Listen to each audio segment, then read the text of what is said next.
Hello guys, કેમ છો બધા? મજામાં છો મિત્રો? તો આજે હું સવારમાં આવી ગયો છું મારા ખેતરમાં ભીંડા લેવા માટે. તો ચાલો આપણે ભીંડા લેવા જઈએ.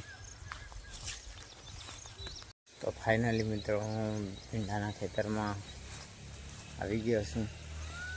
જોઈ શકો છો તમે ભીંડા.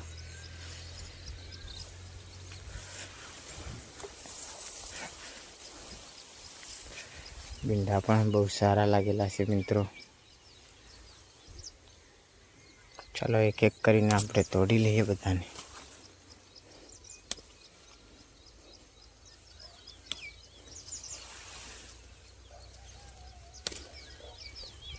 મિત્રો આ ભીંડા અમારા ખેતરમાં કરેલા છે.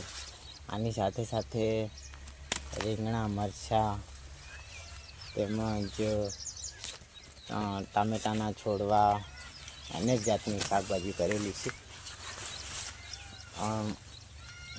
ખાસ કરીને અમારે બજારમાં શાકભાજી લેવા જવા પડતું નથી મિત્રો.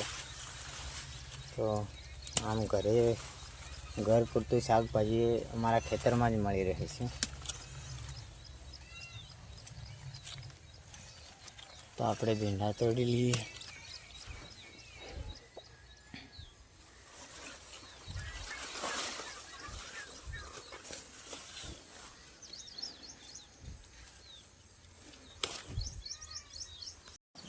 તો મિત્રો મારા કાકાના છોકરાઓ પણ અત્યારે મારા બાપાના રીંગણા કરેલા છે, તો એ રીંગણા લેવા માટે આવ્યા છે. હાલ તો મિત્રો હમણાં ઓછું શાકભાજી કરેલું છે, એટલે ઘર પૂરતું જ થાય છે. જ્યારે શિયાળાની સિઝન ચાલુ થાય એટલે માર્કેટમાં માલ લઈ જાય છે બધો જથ્થાબંધ. અત્યારે તો ઘર પૂરતું જ શાકભાજી છે, છતાંય ગામડામાં વેચવા લઈ જાય છે મિત્રો. આ ભીંડા જ્યારે એકસાથે થઈ જાય ત્યારે ઓછામાં ઓછા 5 થી 7 કિલો સુધી નીકળે છે એકસાથે. કેમ કે આપણે એમને એકસાથે ના તોડીએ તો પછી એક ગયડા થઈ જાય છે મિત્રો. એટલે મારા મમ્મી પપ્પા એકસાથે એને તોડી અને ગામડામાં વેચવા લઈ જાય છે.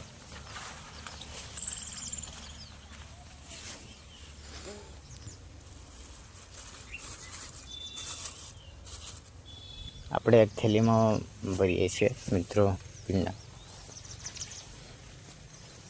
હવે હું તમને એક છોડવો બતાવું. આ હે આ સૂકા લીલ ઘર પર ચડેલો વેલો એનો હે હું તમને બતાવું. દેખીએ, કારેલાનો વેલો છે મિત્રો.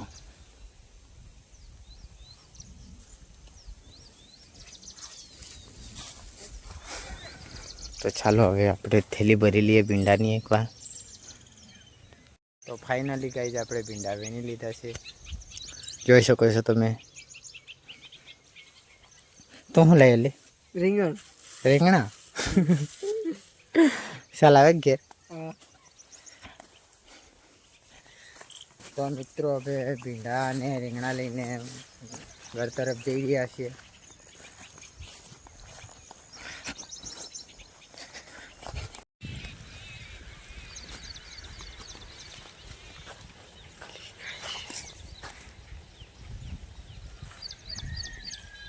તો મિત્રો તમને વિડીયો પસંદ આવ્યો હોય તો વિડીયોને લાઈક અને ચેનલને સબસ્ક્રાઈબ કરવાનું ના ભૂલતા. જય માતાજી.